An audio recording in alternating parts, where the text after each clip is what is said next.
بسم اللہ الرحمن الرحیم۔ فلائی نیوز کے تمام دیکھنے اور سننے والوں کو خوش آمدید۔ اگر آپ ہمارے چینل پر نئے ہیں تو سب سے پہلے چینل کو سبسکرائب کر دیں اور بیل آئیکن کو پریس کر دیں اور ہماری ویڈیو کو پورا دیکھیں تاکہ دنیا کی معلومات سے آپ باخبر رہ سکیں۔ آئے بڑھتے ہیں خبروں کی جانب۔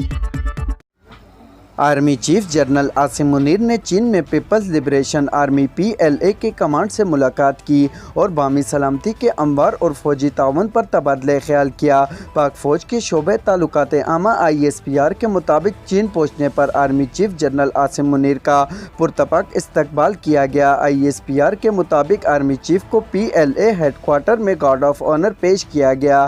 آرمی چیف نے چاک چوب بندے دستے کا معائنہ کیا۔ آرمی چیف نے PLA کے کمانڈ سے تفصیلی ملاقات کی جس میں باہمی سلامتی کے امور اور فوجی تعاون پر تبادلہ خیال کیا گیا۔ ملاقات میں خطے میں امن و استحکام برقرار رکھنے اور فوجی تعاون بڑھانے کا اعادہ کیا گیا۔ ISPR کے مطابق جنرل عاصم منیر نے PLA کے دستوں کی آپریشنل مظاہرے کا بھی مشاہدہ کیا۔ پاکستان مسلم لیگ نون کے قائد اور سابق وزیر اعظم میاں محمد نواز شریف سعودی عرب سے لندن روانہ ہو گئے۔ سعودی عرب کے وقت کے مطابق نواز شریف صبح 9:30 بجے جدہ کے لیے روانہ ہوئے۔ پاکستان مسلم لیگ نون کی سینئر نائب صدر و چیف آرگنائزر مریم نواز بھی سعودی عرب سے واپس پاکستان پہنچ جائیں گی۔ مریم نواز عمرے کی ادائیگی کے لیے سعودی عرب گئی تھی۔ سعودی عرب میں مریم نواز نے اپنے والد نواز شریف اور دیگر اہل خانہ کے ساتھ عمرہ ادا کرنے کے بعد عید بھی وہی منائی۔ تحریک انصاف نے پنجاب اور خیبر پختونخوا میں نگران وزرائے اعلیٰ کو فوری کام سے روکنے اور ہٹانے کے لیے سپریم کورٹ میں درخواست دائر کر دی۔ سپریم کورٹ میں یہ درخواست تحریک انصاف کے صدر پرویز الہی اور سابق وزیر اعلیٰ KP محمود خان کی جانب سے دائر کی گئی ہے۔ درخواست میں استدعا کی گئی ہے کہ آئینی مدت کی تکمیل کے بعد پنجاب اور خیبر پختونخوا کے نگران وزرائے اعلیٰ کو فوری ہٹایا جائے۔ درخواست میں دونوں نگران وزرائے اعلیٰ کو اختیارات کے استعمال سے فوری روکنے کی بھی استدعا کی گئی ہے۔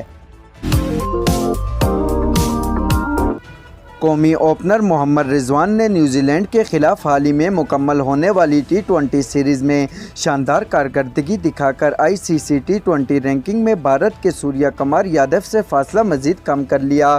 محمد رضوان نے بلیک کیپس کے خلاف T20 سیریز کے 5ویں اور آخری میچ کے دوران ناقابل شکست 98 رنز بنائے اور دائیں ہاتھ کے کھلاڑی نے مجموعی طور پر 162 رنز کے ساتھ پاکستان کے سب سے زیادہ رن بنانے والوں کے طور پر سیریز کا خاتمہ کیا۔ اس سے رضوان کو سوریہ کمار پر 100 سے کم ریٹرننگ پوائنٹس کا فاصلہ کم کرنے میں مدد ملی۔ ہندوستانی اسٹار اب بھی 906 ریٹرننگ پوائنٹس کے ساتھ سر فہرست ہیں، جبکہ پاکستانی تجربہ کار بلے باز 798 سے 811 پوائنٹ پر پہنچ کر درجہ بندی پر دوسرے نمبر پر برجمان ہے۔ تحریک انصاف کے رہنما فواد چودھری نے کہا ہے کہ عوام کو سڑکوں پر آئے بغیر آزادی نہیں ملنی، لہٰذا اب آخری کال ہونی چاہیے۔ ایک بیان میں فواد چودھری نے کہا کہ جس طرح سپریم کورٹ کو دباؤ میں لانے کی منظم کوشش کی گئی ہے، اس سے اندازہ لگائیں کہ پاکستان کتنے بڑے مافیا میں گرا ہوا ہے۔